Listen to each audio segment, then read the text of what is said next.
So this is our first major issue since we've been on the road. This is our freshwater tank, holding tank drain. Obviously shouldn't be and do that. If I press on it, on the underside here, water comes out. Trying to get these off so that I can get this bottom off and see if we can see if it's just the tank or not, but I'm having some trouble. I think these might be like a nail-in kind of bolt.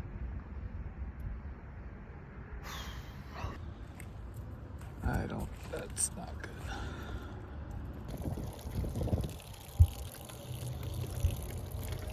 Yeah, it's not supposed to do that. So, what you doing, Dad? Well, we're finally getting a chance to access underneath the RV here. So these are ram sets that are holding in the chloroplast. I have to cut around each one of them as carefully as I can. We're gonna drop this down and take a look. We've already got that side cut out. I don't know if you can see right here, we're dripping water. That should not be dripping water. What we can see from the other side is this is sticking out kind of low, the drain for the freshwater tank. There's a bracket that goes under here crossways. Looks like it's bent.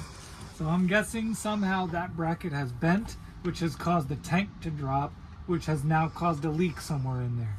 So we're gonna try to undo all this whole bottom up to about that middle cross beam and peel it back and take a look at it. All right, so here we are into the RV. We've dropped out the bottom. This is the thermal insulation. This is the chloroplast. We dropped that out. Here's the tank. You can see how it's bowed over these and how bowed the struts are here and here. So what the plan is, this should seat up into this should be inside of this lip. So what we're gonna try to do now is get some bottle jacks under it, push this up, try to seat it back into that lip, and I've got a board to go into place to help it hopefully stay there, and we'll go from there.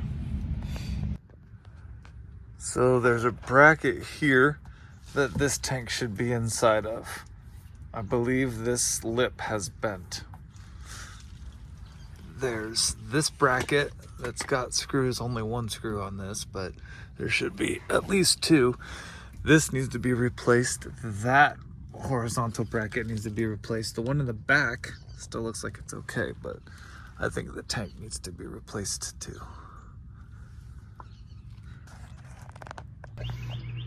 All right, so the back tank is hanging down there. I'll be in here. Back tank is hanging down, and there's water going somewhere when we put it into the port on the side. We're just trying to figure out where it's going, but we need to get in behind here and see everything to make sure. So good thing I'm here with my cousin. He's super handy. We took the panel apart that was here. All of those fittings in there all needed, where am I pointing? There. All of those fittings in there needed to be tightened back up, which happens over time. So we just hand tighten those. Now I'm about to remove this panel. We're gonna see what's behind it.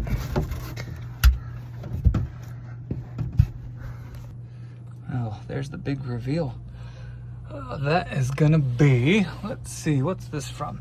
That's gonna be from our toilet. So black water pipe from the toilet. That is gonna be from the kitchen sink. And this looks like it comes from the shower. Probably from the shower and sink. So yeah, we're gonna take a look in here and see what we can figure out. So the tank had become so warped, water collected in all these parts. So I'm using a bottle jack to push up the weight of the water, and we've got at least now 8 more gallons, 10 more gallons out of here. I'll show you here what this bracket has done. So you can see there, the bracket has bent away completely from here. There's only one screw in it from the factory. They didn't even have 2 screws in it. So it has bent away from here. This is where water was collecting, which I think is just from a leaky valve. We're gonna replace that valve, but it had bent the tank. The tank had come in here and bent these supports because it's off of that lip. So we're gonna try to get it lifted up and then push it back up into this lip and get a board seated under here. Go ahead, open that. Okay, so We got a bunch more water drained out of here. We used this bottle jack to lift it up when it was super heavy, and I've been kind of pushing on it. I was finally able to get the tank. It's just this big polypropylene tank under here. So I'm pushing on it to drain more water out. But so I was able to get the end under the lip right up here. I was able to shove it back into place. I've got a 2x8 that we're gonna stick under here to offer more bracing, but ultimately the same thing's gonna end up happening. I'm gonna have to replace this tank eventually. We're just trying to get it mobile so we can get on to our next destination. But once we put water back in here, it's all gonna bow back down. It's gonna put pressure back on this. I'm gonna try to re-secure these braces a little bit better, but ultimately the tank's gonna have to get replaced. But we are making progress. Okay, so this piece of metal should be straight, but it is definitely not. For some reason, the manufacturer at Keystone, you can see at the ends of these, there's 4 bolt holes. Each side only had 1 bolt in it, 1 screw in it, holding it to the I-beam, which I think contributed to why it bent so badly. So since that's now useless, we've removed that, and we took a 2x8 and we cut it to fit. I was a little bit long, so we had to cut it. I only have a handsaw. We used that, we cut it, rounded the corners, knocked it into place here, and now that has added 8 more inches of support on this side of the tank. So it should hold that tank in place. Like I said, the tank is pretty warped. It's gonna bow again once I put water in it, but it is holding water. We just now gotta replace this valve, and we should be good. Well, it's after dark now, but we got everything in place. The board is up. Replaced the gate valve, the valve body, and zip tied the wires up. Now we're just doing a water fill test. So far it's holding. All right, so the valve body is replaced. We are no longer leaking. With the help of my family, we got everything stretched back out underneath. I taped it back in place. What I ended up doing was cutting around these ram sets, and now I've just kind of taped it back in place. I've got some self-drilling sheet metal screws, along with some washers, that a whole bunch of bags of those that I'll go in on both sides of these to hold this back in place, and then tape everything over, go back in, refill this with some foam, and we should be back in business today. Okay, we're making progress and getting this all buttoned back into place.